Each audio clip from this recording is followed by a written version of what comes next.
بسم اللہ الرحمن الرحیم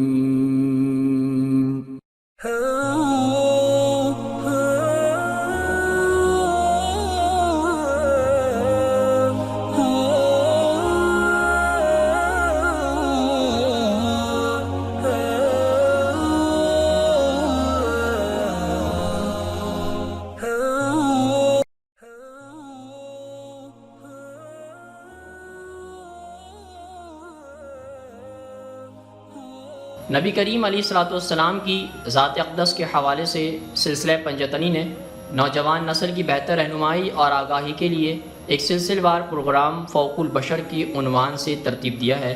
آج ہم انشاءاللہ اس سلسلے کی اگلی قسط کا آغاز کرتے ہیں۔ سرما کے مہینوں میں انتظار کیا گیا اور اگلے ہی برس بہار کے موسم 10,000 فوجیوں پر مشتمل ایک مضبوط فوج تشکیل دے دی گئی، جس میں سینکڑوں گھڑ سوار بھی شامل تھے۔ اس لشکر کا رخ 10 دن کی مسافت پر واقع مدینے کی طرف تھا۔ ابو سفیان کا ارادہ مدینے پر چڑھائی نہیں تھا، بلکہ وہ نبی کریم علیہ السلام کو یہاں سے صرف نکال باہر کرنا چاہتے تھے۔ اسی لیے مدینے کے نخلستان پر چڑھ دوڑنے کے بجائے لشکر کو حکم دیا کہ مدینے سے باہر مضافاتی علاقے میں پڑاؤ ڈال لیں۔ یہ جگہ احد کی پہاڑی کے قدموں میں مدینے سے 3 میل شمال کی جانب واقع تھی۔ مقصد واضح تھا کہ پورے مدینے پر حملہ کرنے نہیں، بلکہ اللہ کے نبی علیہ السلام اور ان کے پیروکاروں سے بدلہ لینے، بدر کا حساب چکانے آئے تھے۔ ابو سفیان نے اس بابت کسی بھی قسم کے شک کو دور کرنے کی غرض سے اوس اور خزرج کو واضح پیغام دینے کے لیے ایک قاصد روانہ کیا۔ پیغام یہ تھا کہ ہمیں اپنے عمزاد اللہ کے نبی علیہ السلام کے ساتھ نبٹنے دو اور ہم تمہیں بخش دیں گے۔ ہم تمہارے ساتھ جنگ کرنے کی کوئی ضرورت نہیں ہے۔ یعنی یہ قریش کے ساتھ معاملہ تھا۔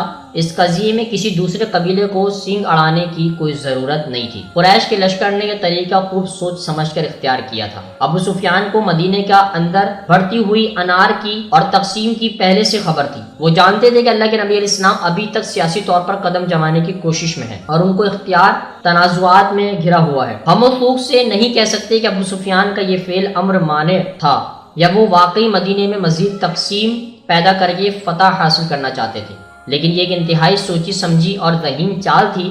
یعنی دستانہ پہنے 2 دستانہ ہاتھ آگے بڑھا کر پیڑ کے پیچھے سے آہنی مکہ بھی دکھا دیا تھا۔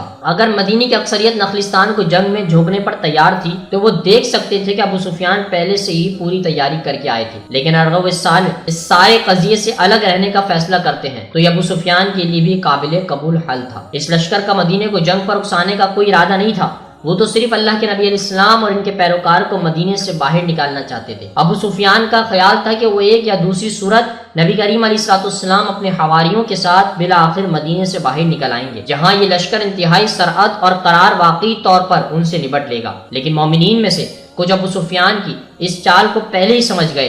ان میں ابن ابی بھی شامل تھا، جو آپ علیہ السلام کے ساتھ کینکار کے مقابلے پر بھی اچھا خاصا گھتم گھتا ہو گیا تھا۔ نبی کریم علیہ السلام نے اس قضیے کے بعد اس کو خود سے مزید دور کرنے کے بجائے اپنے ساتھ ملا لیا تھا۔ آپ علیہ السلام نے کئی دوسروں کی مخالفت کے باوجود ابن ابی کو مشیر ان میں شامل کر لیا۔ ابن ابی نے صورتحال کو دیکھتے ہوئے مشورہ دیا کہ مومنین کو مدینے کے اندر ہی جم کر ڈٹے رہنا چاہیے۔ معزز دوستو، آج کی گفتگو کا اختتام ہوا۔ انشاءاللہ کل آپ سے پھر ملاقات کریں گے ایک نئے ذکر اور فکر کے ساتھ۔ اپنا بہت سارا خیال رکھیے گا۔ اللہ حافظ۔